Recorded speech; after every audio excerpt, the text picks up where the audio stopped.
제가 어떤 드라마인가 봤더니 저는 처음 봤는데요. 그 가족끼리 왜 이래라는 드라마를 보셨습니다. 보니까 종영을 했더라고요. 그랬더니 근데 아버님께서 계속 케이블로 해서 재방송을 보시는 거예요. 그래서 제가 그 드라마를 봤는데 혹시 보신 분들은 아시겠지만 그 유동근 씨가 그 아버지 역할로 주인공 했는데 이기적인 그 자식들을 교육하기 위해서 그 고육지책으로서 불효 소송을 냈다고 하더라고요. 그래서 이 불효 소송을 낸 것을 가지고 진정한 가족의 의미가 무엇인지를 보여줬던 가족 성장 드라마라고 소개되었습니다. 저는 이 드라마에서 아주 재미있는 단어가 있었는데 불효 소송이라는 말을 재밌게 들었어요. 그래서 이게 불효 소송이 가능한가? 제가 알아봤더니 실제로 가능하더라고요. 우리나라 민법 751조에 의하면 불효 소송을 할 수 있다라고 되어 있습니다.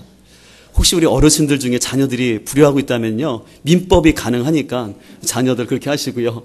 우리 자녀들은 혹시 이런 일은 없겠지만 부모님이 불효 소송하지 않도록 우리 부모님께 잘 효도할 수 있기를 소망합니다. 저는 이 가족끼리 왜 이래에서 그 불효 소송을 가지고 그 자녀들을 가르쳤고자 했던 그 아버지의 얘기를 생각해 보면서 이런 생각을 해봤어요.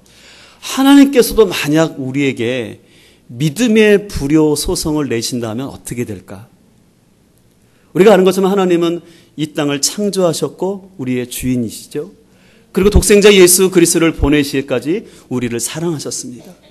그래서 우리를 또 구원하셨을 뿐만 아니라 우리에게 교회 공동체를 허락하셨고 또 수많은 목회자들과 지도자들을 통해서 우리를 돌봐주시고 양육해 주셨습니다. 그런데 만약에 우리가 이런 하나님의 은혜도 모르고 하나님을 사랑하는 것이 아니라 세상을 더 짝사랑하면서 또 우리의 시간과 물질이 내 것인 것처럼 착각하면서 내 마음대로만 사랑하고 있다면 또 이 땅을 자기 마음대로 살아가다가 어떤 질병이 걸리거나 어떤 자녀의 문제가 생겼을 때 하나님이 도와주시지 않아서 그렇다고, 하나님이 살아가시다면 왜 나에게 이런 문제가 생겼다고 만약에 하나님께 원망을 하거나 교회 지도자를 향해서 원망을 한다면 아마 하나님도 충분히 이런 사람들을 향해서 믿음의 불효 소송을 낼 수 있다라고 생각을 해보았습니다. 여러분들은 어떻게 생각하시나요? 이런 차원에서 오늘 본문에 나오는 예수님도 어떻게 보면 충분히 제자들을 향해서 믿음의 불효 소송을 낼 수 있었습니다. 왜냐하면 그동안 예수님께서 3년 동안 제자들과 함께 하시며 그들을 가르쳐 주셨고 그들을 사랑해 주셨고 또한 그들에게 많은 기적을 보여주셨고 심지어는 귀신을 내어 쫓고 예수님의 능력으로 병 고치는 능력까지 다 그들에게 부여했습니다. 근데 아시는 것처럼 제자들은 예수님이 십자가를 지시는 사건 앞에서 다 예수님을 모른다 배반하고 떠났던 것이 제자들이었습니다. 그런데 주님께서는 오늘 십자가에 죽으신 다음에 다시 3일 만에 부활하신 다음에 제자들을 찾아가셔서 그 실패와 낭만 가운데 있는 제자들을 야단치신 것이 아니라 오히려 그들을 격려하시면서 다시 한번 하나님의 말씀으로 그들을 일으켜 세우는 것을 보게 됩니다. 오늘 본문 44절을 보실까요? 오늘 44절에는 이렇게 기록되어 있습니다. 우리 같이 읽겠습니다. 시작. 또 이르시되 내가 너희와 함께 있을 때에 너희에게 말한 바 곧 모세의 율법과 선지자의 글과 시편에 나를 가리켜 기록된 모든 것이 이루어져야 하리라 한 말이 이것이라 하시고. 아멘. 예수님께서는요 제자들을 향해서 말씀을 가르치는데 뭐라고 하냐면, 야 너희가 구약에서 모세 오경 그 율법서를 알지 않느냐? 그리고 너희가 그렇게 선지서를 많이 알지 않느냐? 또 시편도 알고 있지 않느냐? 근데 바로 거기에 기록했던 나와 관련된 것이 나의 죽음과 부활을 통해서 성취되었단다. 바로 율법서에서 선지서에서 시편에서 말했던 것이 바로 나의 이 죽음과 부활과 관련된 말씀이었고 그래서 이 말씀이 성취되었다라고 오늘 제자들에게 예수님은 가르치시는 것입니다. 그러면서 오늘 45절에 보니까 이에 그들의 마음을 열어 성경을 어떻게 하셨다고요?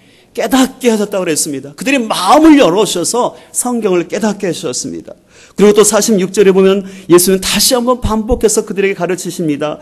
또 이르시되 이같이 그리스도가 고난을 받고 제3일에 죽은 자 가운데서 살아날 것과, 또 예수님의 그 부활 사건을 다시 설명해 주시면서 47절에 보면 또 그의 이름으로 제사함을 받게 하는 회개가 예루살렘에서 시작해서 모든 족속에게 전파될 것이 기록되었다. 그리고 이것이 드디어 이제 이뤄진다라고 예수님께서는 말씀하시는 것이었습니다. 실제로 오늘 이 예수님의 이 말씀을 듣고 이 주님의 부활을 경험한 제자들은 이후로부터 놀랍게 변화되어서 그들이 부활의 증인이 되었고 이 복음을 전함으로 말미암아 오늘 우리에게까지 이 하나님의 말씀이 전해진 줄 믿습니다.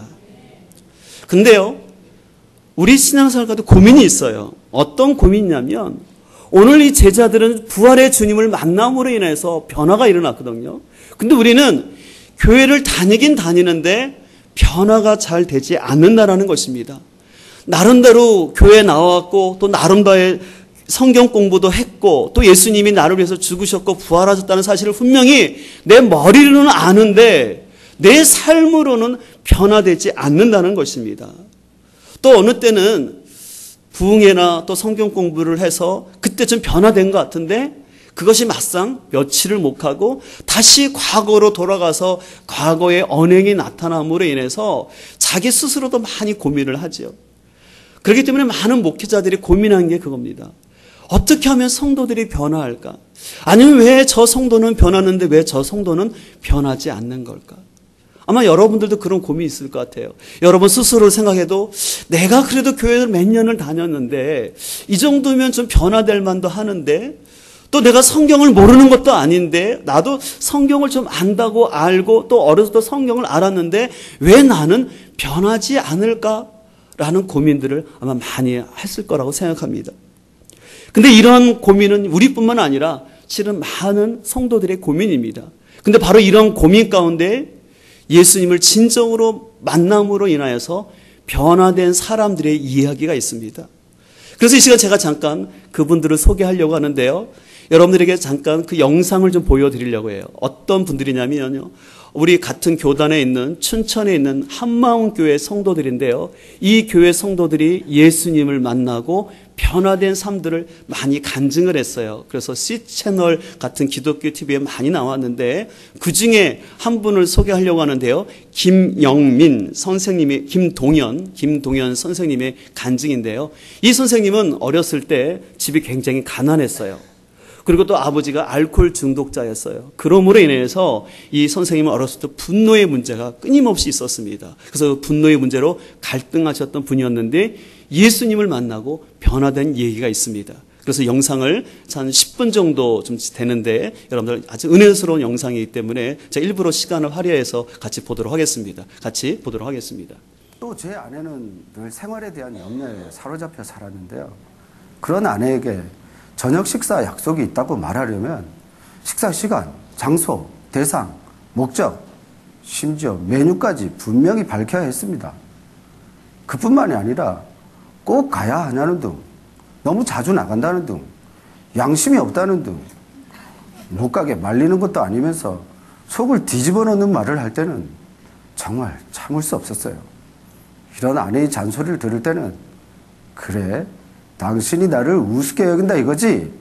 하며 분노가 치밀어 올랐어요. 약속 장소로 가는 차 안에서 혼자 온갖 괴성을 지르고 애꿎은 자동차 핸들만 죽어라 두들겨 패기도 했습니다. 저는 이런 일상의 분노를 밤늦도록 술을 마시며 풀곤 했는데요. 한 번은 교회 찬양대에서 베이스 파트로 섬기고 있을 때였어요. 이날도 전날 밤늦도록 마신 술이 아침이 되어도 잘 깨지 않는 거예요. 그래도 찬양대로 봉사해야 했기 때문에 양치질을 여러 번 하고 찬양대에 앉게 되었어요. 그런데 찬양을 하던 중에 갑자기 꺽 하며 깊은 속트림이 올라오는 거예요. 그 순간 목구멍 저 너머에서 밤늦도록 마신 술 냄새가 그대로 올라왔어요. 낮고 깊은 저음을 내야 하는 베이스 파트의 특성상 깊고 진한 술 냄새가 찬양과 함께 흘러 퍼졌어요. 앞에 앉은 대원들이 자꾸만 뒤돌아보는데 정말 창피하고 부끄러웠어요. 그래서 저도 아닌 것처럼 같이 두리번거렸습니다. 이렇게 교회를 열심히 다니면서도 알 수 없는 분노에 사로잡혀 삶이 뒤틀리는 제 자신이 정말 답답했습니다.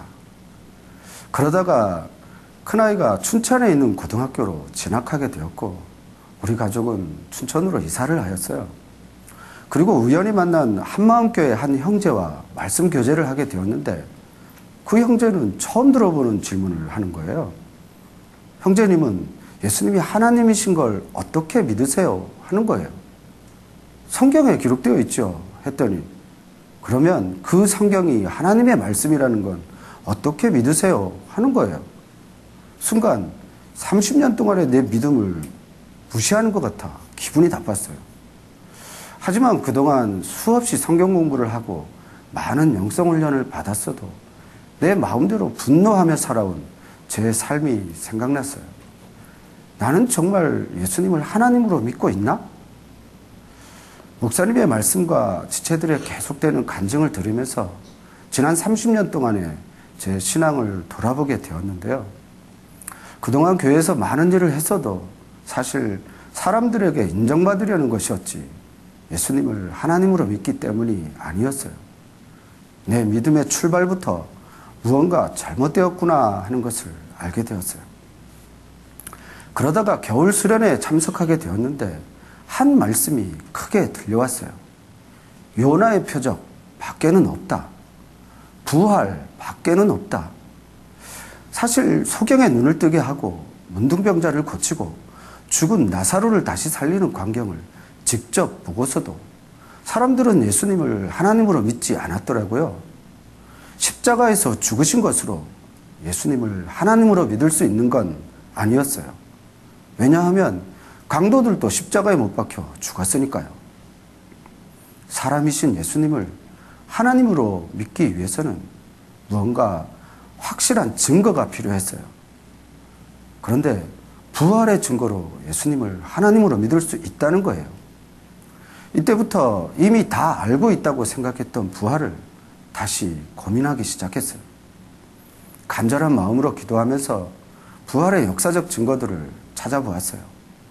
백과사전과 유대 역사 기록, 복음을 전하다 순교한 제자들의 행적 등등을 찾아보았어요. 그렇게 부활을 고민하던 어느 날 요한복음을 읽어가다가 요한복음 17장 예수님의 기도 중에 내가 비옵는 것은 이 사람들만 위함이 아니오 또 저희 말을 인하여 나를 믿는 사람들도 위함이니 라는 말씀이 눈에 들어왔어요. 저희 말, 즉 증인들의 말로 예수님을 믿는다는 거였어요. 그러니까 부활은 이에 대해서 믿는 것이 아니라 부활을 본 목격자들의 증언으로 믿는다는 거였어요. 그러고 보니 성경 곳곳에는 부활의 증인들이 전하여주는 증언들로 가득했어요. 역사책에도 교회사 전승에도 부활을 전하다 끔찍하게 죽임을 당한 증인들의 삶이 기록되어 있었어요. 제자 바돌로메는 산채로 껍질이 벗겨져서 죽었다는 거예요. 도마는 사지가 찢어져서 죽었고 알페오의 아들 야고보는 톱에 잘려 죽었다는 거예요. 칼에 죽고 활에 죽고 매달려서 죽고 이렇게 제자들 모두 부활을 전하다가 하나같이 다 끔찍하게 죽었다는 거예요.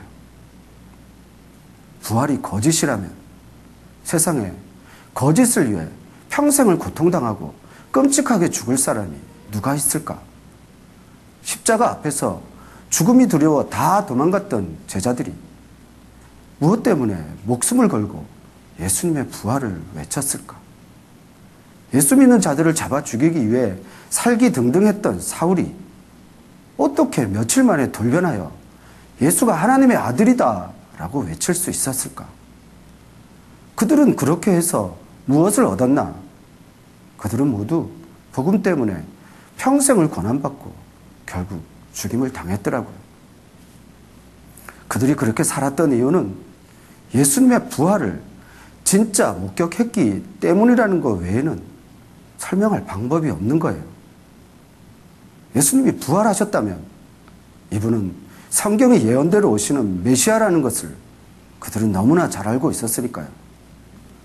즉시로 알았어요. 예수님이 진짜 부활하셨구나. 예수님이 전능하신 하나님이셨어. 이분이 지금도 살아 계시는 거고 다시 오시는 것도 사실인 거야. 천국도 지옥도 진짜 있는 거고 예수님이 하신 모든 말씀은 살아계신 하나님의 말씀이었어. 사도행전 17장에서 이에 저를 죽은 자 가운데서 다시 살리신 것으로 모든 사람에게 믿을 만한 증거를 주셨다는 말씀은 진짜였어요.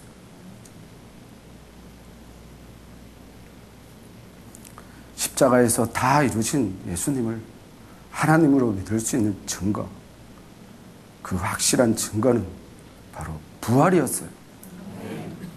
가슴이 터지는 줄 알았어요. 부활의 증거로 예수님이 하나님이심이 선명하여지자 이분 앞에서 제가 어떠한 자인지가 그대로 보였어요. 너희가 십자가에 못 박은 이 예수를 하나님이 다시 살리사 주와 그리스도가 되게 하셨느니라. 주와 그리스도가 되게 하셨는데 저는 그동안 예수님을 내 죄 때문에 십자가에 못 박혀 죽으신 분 정도로만 알고 있었어. 죄 없으신 이분이 죄 대신 죽으셨기 때문에 내 죄가 다 용서되었다고 믿었어.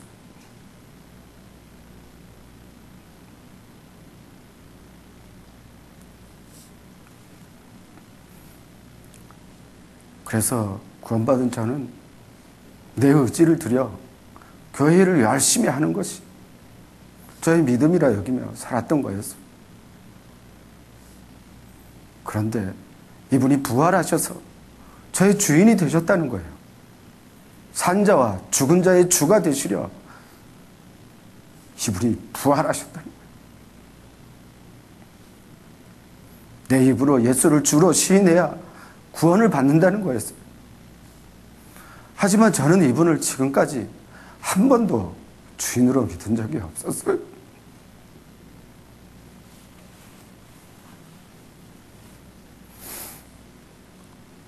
성령께서는 죄에 대하여라 함은 저희가 나를 믿지 아니하며 라는 말씀으로 예수님을 믿지 않은, 예수님을 주인으로 믿지 않은 이 죄를 책망하셨습니다. 즉시로 회개할 수밖에 없었습니다. 제가 예수님을 믿지 않았습니다.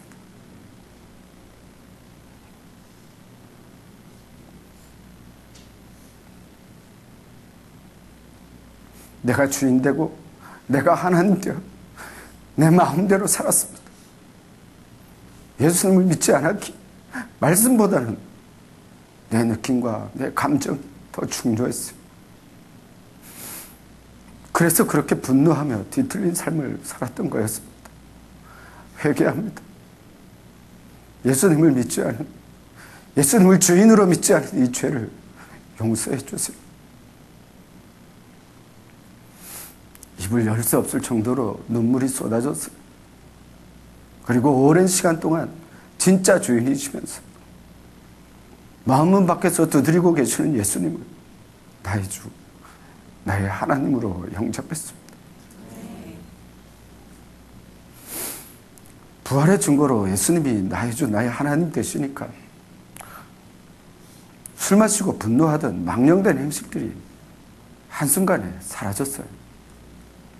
비로소 마음에 참 평강이 임했습니다. 그러면서 제 삶에서 즉시로 변화가 나타나기 시작했어요. 한 번은 교통사고를 당한 직원 문병을 갔는데요. 병원 주위에서 주차장을 찾다가 내려서 살펴보려고 안전벨트를 푼 거예요. 그런데 그 순간 교통경찰관이 다가와 안전벨트 미착용으로 범칙금을 고지하는 거예요. 예전에 저 같으면 팔 걷어붙이고 싸웠을 텐데 이상하게 마음이 평안한 거예요. 그래서 멋지게 운전면허증을 내주고 범칙금 고지서를 감사합니다 하며 받았습니다. 이렇게 감사를 하자 별 이상한 사람 다 보겠다는 듯 쳐다보던 그 경찰관의 눈빛이 지금도 눈에 선합니다. 네. 또 전에는 아내가 여기까지만 보도록 하겠습니다. 잔소리. 여러분들은 이 김동연 지사님, 지금 현직 선생님이신데요. 이분의 간증을 어떻게 들으셨나요? 저는 이 간증을 들으면서 참 많은 공감함이 생겼습니다. 이분 같은 경우도 30년 동안을 교회 다니시면서 나름대로 성경 공부도 했고 나름대로 열심히 봉사도 했던 분이었습니다. 근데 그의 삶, 그 안에 있는 분노의 문제가 해결되지 않아서 많은 직장생활 가운데, 가정생활 가운데 갈등이 있었던 분이었습니다. 근데 그분이 변화될 수 있었던 중요한 요인은 자신이 주인 되어 살았다라는 그 사실을 깨닫고 그것이 죄인 것을 고백하고 부활하신 주님을 통해서 그가 변화되었다라는 것입니다. 오늘 우리의 삶 속에서도 부활하신 주님을 바로 믿을 때 변화의 역사가 나타날 줄 믿습니다. 호세아 4장 6절에 보면 호세아 선지자는 이렇게 가르치고 있습니다. 이 백성이 지식이 없어서 망하는도다. 그렇기 때문에 호세아 6장에서는 말합니다. 힘써 여호와를 알라라고 말하고 있습니다. 당시 근데 이스라엘 백성들이 여호와를 모르는 게 아니었어요. 그들은 하나님이 어떤 분인지 율법서를 통해서 알았습니다. 문제는 그들은 지식으로만, 이론으로만 하나님을 알았고 삶 속에서는 하나님을 주인으로 여기지 않았습니다. 하나님, 정치와 경제는 내가 책임질 테니 그저 하나님은 성전에서만 계시고 내가 기도하러 오면 하나님 나에게 복만 주세요 라고 하면서 그들은 삶 속에서 하나님을 진정 섬기지 않았던 것이었습니다. 그렇기 때문에 호세아 선지자는 너희가 힘써 여호와를 알라는 것입니다. 지식적으로 아는 것이 아니라 이론적으로 아는 것이 아니라 체험적으로 알라는 것입니다. 우리의 신앙도 예수님이 죽으시고 부활했던 사실을 단순히 이론으로 알아서 변화되는 것이 아니라 이것이 나의 체험이 되고 그것을 진정으로 믿게 될 때 우리 삶에 놀라운 변화가 나타나게 될 줄 믿습니다. 제가 설교 서두에 가족끼리 왜 이래라는 그 드라마 얘기를 하면서 그 자식들은 아버지와 함께 살면서도 아버지의 마음을 몰랐습니다. 늘 이기적이었고 자기 중심적으로 살았던 그들이었지만 그들은 다시 한번 아버지의 진심 어린 마음을 알았을 때 그들은 변화되었던 것을 볼 수가 있습니다. 근데 실은요, 이 드라마보다 더 기가 막히고 아름다운 드라마가 있는데 바로 성경에 하나님의 사랑이 나타나져 있습니다. 하나님은 창세전부터 우리를 구원하시고 우리를 인도하시기 위해서 예비하셨고 또한 그 아들 독생자 예수 그리스도를 보내심으로 말미암아 우리를 구원하시고 구원으로 우리를 인도하여 주신 줄 믿습니다. 그런데 문제는 이 하나님을 우리가 너무나 이론적으로만 안다는 것입니다. 지식적으로만 알기 때문에 우리 삶에 변화가 없는데 우리는 이 하나님을 체험적으로 알아야 할 줄 믿습니다. 바로 이런 차원에서 우리 교회에서는 내일부터 40일 말씀 양육을 합니다. 이 40일 양육을 통해서 다른 거 없습니다. 우리는 하나님이 어떠한 분이신지를 다시 한번 알아야 되겠습니다. 하나님 마음을 알아야 되겠습니다. 지식이 아니라 하나님의 마음과 우리를 향한 하나님의 뜻을 알게 될 때 우리는 예수 그리스도를 다시 한번 체험하게 되고 그 부활의 주님을 만날 때 오늘 우리 김동연 지사님처럼 그런 믿음의 간증들이 우리에게도 나타나게 될 줄 믿습니다. 어떤 분들은 목사님 이 40일 양육이 참 좋긴 좋은데 목사님 저는 나이가 들었는데 이거 제가 다 할지 모르겠어요. 또 목사님 제가 성경을 잘 모르는데 성경 찾고 그러면 어떡하지요? 염려하는 분들인지 모르겠습니다. 또 한편으로 목사님 저도 옛날에 성경 공부해봤는데요. 할 때는 좋았는데 막상 끝나고 나면 저의 삶이 또 옛날로 되돌아갔던 걸 생각할 때 좀 마음에 두려움이 있습니다라고 생각하는 분들도 있을 것입니다. 그렇다면 여러분들 그 마음은 하나님이 주시는 마음이 아니라 사단이 주는 마음이라는 것을 아시고 그 마음을 물리치기를 소망합니다. 사도 바울은 디모데후서 1장 7절에서 말합니다. 하나님이 우리에게 주신 것은 두려워하는 마음이 아니요 오직 능력과 사랑과 근신하는 마음이라고 말씀하셨기 때문에 우리 안에 있는 두려움과 선입감들과 모든 염려를 주님께 맡기시고 여러분들이 순종하며 나오면 하나님이 분명히 역사하였 줄 믿습니다. 자, 감사한 것은 지난주에 제가 섬기고 있는 새가정 목장 식구들과 함께 목장 모임을 하면서 40일 양육에 대한 얘기를 했는데 저희 그 새가정 목장 식구들은 다 장사하시는 분들이에요. 한 분은 마트를 하시는 분이고 또 한 분들은 미용실을 하시는 분이고 또 한 분은 식당을 하시는 분들입니다. 너무 바쁘신 분들이에요. 그래서 감사한 것은 그 세 가족들이 이 40일 양육에 다 참여하겠다고 결단을 하신 것이었어요. 그래서 목사님 아침 시간을 조금만 땡겨주시면 참여할 수 있을 것 같습니다라고 얘기를 하시는 것이었습니다. 너무 감사한 마음이 들어서 그래서 9시 반으로 시간을 조정했는데요. 저는 목회자로서 너무 감사했습니다. 여러분들 아시는 것처럼 장사하는 분들이 얼마나 바쁩니까? 또 새 가족이잖아요. 근데 그럼에도 불구하고 그분들이 이렇게 하나님 말씀 앞에 도전 앞에 순종하는 모습을 보면서 하나님이 분명히 역사하실 것을 저는 기대하게 되었습니다. 오늘 우리도 역시 우리 환경이 바쁘고 힘들지만 그 환경과 조건을 따지지 아니하고 먼저 순종하고 결단할 때 하나님이 역사하여 줄 믿습니다. 요즘 우리가 사람들이 많이 사시는데 90세도 사시고 그러는데 제가 한번 가정을 해봤어요. 우리가 만약에 80세를 산다고 생각하면요. 1년을 365일에서 곱해보니까 29,200일을 살더라고요.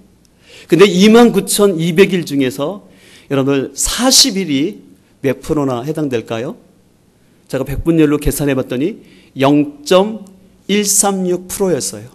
이 40일이 우리 전체 80인생으로 따진다면 0.136%밖에 안 되는 아주 짧은 시간이라는 것입니다. 근데 아주 이 짧은 시간이지만 이 짧은 시간에 우리가 집중해서 말씀을 외우고 하나님을 만난다면 이것은 참으로 귀한 일일 줄 믿습니다. 우리 여기 앞에 어르신들이 계시지만 인생이 짧다라는 거 많이 느끼지 않습니까? 제가 진짜로 우리 인생이 얼마나 짧은지를 여러분의 영상 하나를 보여드릴 텐데요. 여러분들 그 영상을 보시면서 우리의 인생이 어느 정도가 되는지 한번 보셨으면 좋겠습니다. 예, 영상 바로 틀어주시기 바랍니다.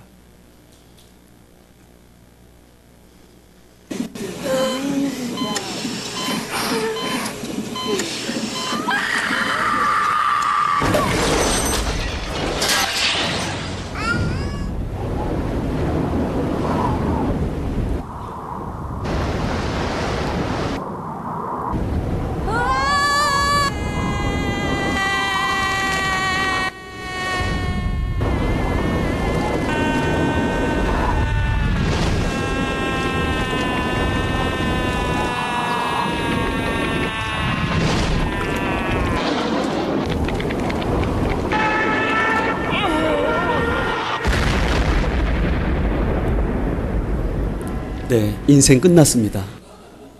몇 초 걸린지 아세요? 44초 걸렸어요. 어떻게 보면 우리 인생이라는 것은 결코 긴 것 같지 않은 것 같습니다. 실은 이제 우리가 내일부터 시작되는 이 40일이라는 시간 어떻게 보면 긴 것 같지만 아까도 말씀드린 것처럼 우리가 80으로 계산한다면 0.1%에 불과한 시간밖에 안 돼요.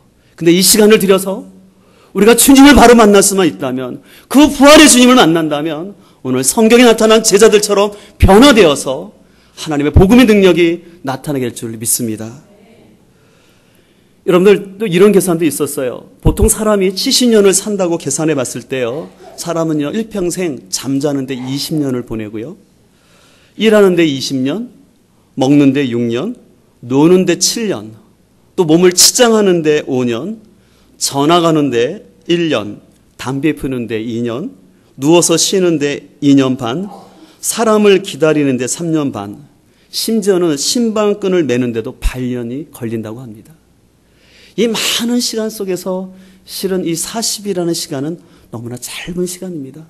그러나 아까 말씀드린 것처럼 이 40일 동안 우리가 집중해서 하나님 말씀을 배우게 될 때 우리에게 놀라운 역사가 나타날 줄 믿습니다.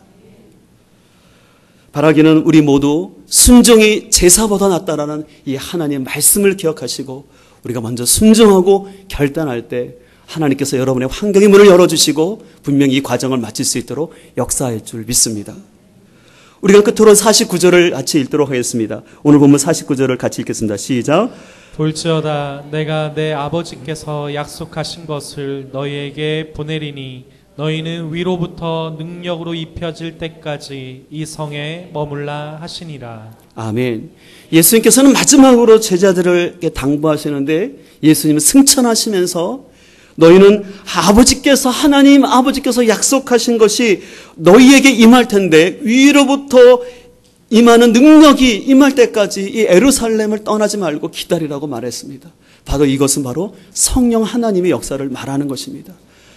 오늘 이 제자들은 예수님 말씀대로 순종하여서 그들이 열흘 동안 그들이 기도하고 있었을 때 우리가 잘 아는 것처럼 오순절날 성령의 임함으로 말미암아 그 제자들은 놀랍게 이 성령 하나님을 경험하고 그들이 다음 날 부활의 증인이 되었고 초역교회를 세워가게 된 줄 믿습니다. 저는 이번 40일 양육을 통해서 기대하는 것은 바로 이 성령님의 역사하심입니다. 이 성령님은 너무나 인격적이고 이 성령님은 우리를 변화시켜 줄 줄 믿습니다. 단순히 은사 차원의 성령님이 아니라 성령님은 인격적으로 우리의 삶을 변화시키시고 인도하여 줄 믿습니다. 요즘 우리가 출애굽기를 묵상했지만 우리 인생은 광야와 같은 참 어렵고 힘든 삶입니다. 그러나 그 가운데 성령 하나님의 인도함 받으며 산다면 성령 하나님께서 우리를 보호하여 주시고 인도하여 주시고 깨닫게 하시며 진로로 인도하여 주셔서 우리는 궁극적으로 그 가나안 땅에 그 천국에 이르게 할 줄 믿습니다. 천국에 이르게 할 뿐만 아니라 아름다운 열매를 성령님을 통해서 베풀어 줄 줄 믿습니다. 이제 오늘 3월 2일입니다. 내일부터 이제 본격적으로 새 학기가 시작되고 또 우리 학생들은 한 학년을 진학하고 새로운 학교를 입학하기도 됩니다. 또 흔히 봄을 알리는 것을 3월이라고 합니다. 또 아까 말씀드린 것처럼 오늘은 특별히 우리 교회가 57주년을 맞는 귀한 뜻깊은 날입니다. 그리고 또 역사적으로는 오늘 3.1절 운동이 일어났던 귀한 날입니다. 우리의 삶 가운데도 저는 이 3.1절 운동이 일어났던 것처럼 죄로부터 마귀로부터의 독립이 이루어질 수 있기를 간절히 소망합니다. 실패한 무능력으로부터 해방되시고 질병과 가난으로부터 해방될 수 있는 우리 모두가 되길 소망합니다. 또 교회적으로는 이제 우리 교회 역사에 걸맞는 부흥의 시대를 준비하며 나가길 소망합니다. 우리의 힘이 아니라 우리가 부활하신 주님을 만나게 되고 성령님이 우리에게 임하시면 이 일이 가능할 줄 믿습니다. 그래서 이제 정교회적으로 내일부터 시작되는 이 40일 양육에 온전히 참여함으로 인하여서 부활의 주님이 우리 삶을 변화시킬 것을 소망하시고 성령 하나님을 기대할 수 있는 우리 모두가 되기를 간절히 소망합니다. 이 시간 그런 마음을 가지고 우리 찬송가 285장 같이 찬양하도록 하겠습니다.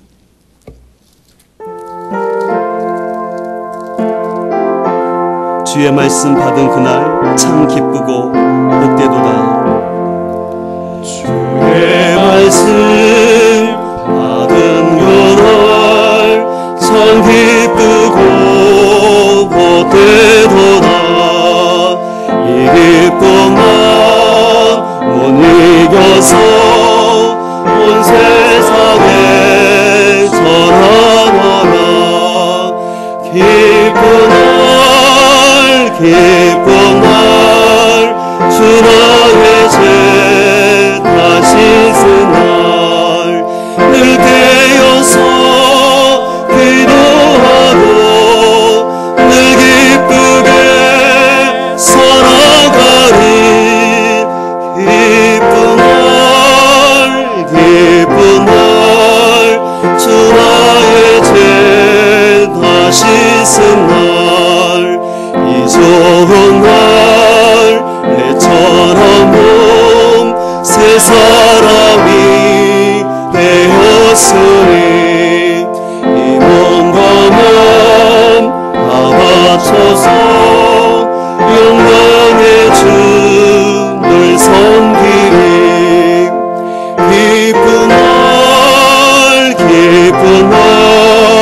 주 나의 죄 다시 쓴 날 늘 깨어서 기도하고 늘 기쁘게 살아가리.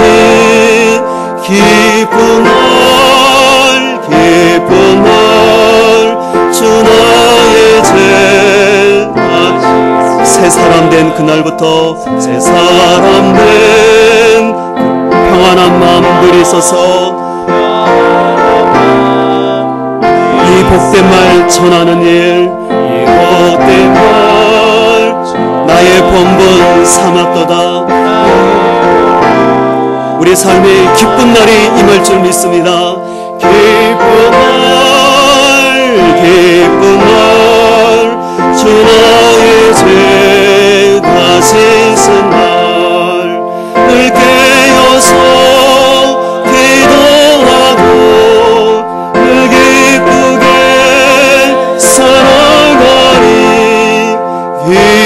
모